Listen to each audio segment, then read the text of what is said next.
Assalamu alaikum everyone. This is Mohana from Mohana's vlog. তো চলে আসলাম আমার নতুন আরেকটা ভিডিও নিয়ে।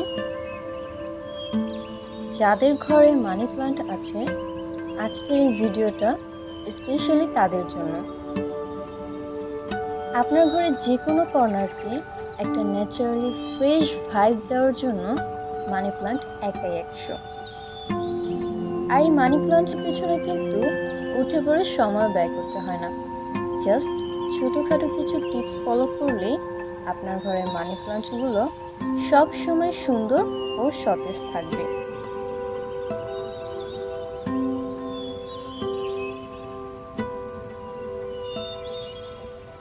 প্রথমে বলে রাখি, মানি প্ল্যান্টকে কিন্তু ডিরেক্ট রোদের নিচে রাখা যাবে না, তাহলে কিন্তু পাতা পুড়ে যাবে। তাই বলে কি মানি প্ল্যান্টের রোদের আলোর প্রয়োজন পড়ে না? অবশ্যই পড়ে। মানি প্ল্যান্টকে আপনার ঘরের এমন একটা জায়গায় রাখতে হবে যেন পর্যাপ্ত পরিমাণ আলো ও বাতাস পায়। যেমন বেলকনি বা জানালার যে পাশটাতে রোদের আলো ডিরেক্ট এসে পড়ে না, ওই জায়গাটাতে গাছ রাখবেন।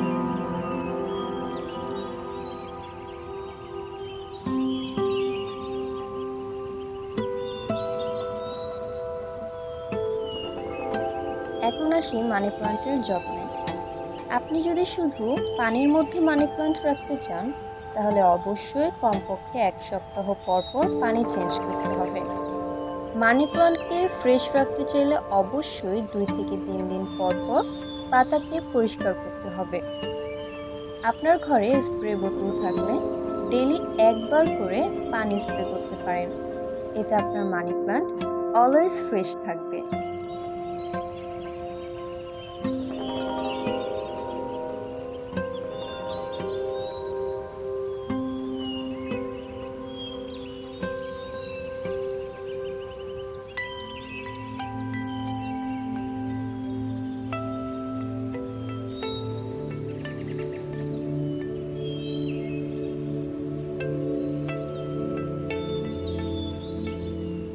আপনি যদি মানি প্ল্যান্ট মাটির টবে রাখতে চান, তাহলে প্রতিদিন পর্যাপ্ত পরিমাণ পানি দিতে হবে। নিজের মানি প্ল্যান্টের পাতা হেলদি রাখতে চাইলে সপ্তাহে কমপক্ষে 1 দিন অবশ্যই ডিমের খোসার গুঁড়ো বা পেঁয়াজের ফেলে দেওয়া খোসা মানি প্ল্যান্টের গোড়ায় দিতে পারেন। এতে আপনার মানি প্ল্যান্ট হেলদি থাকবে এবং পাতা খুব ফাস্ট গ্রো করবে।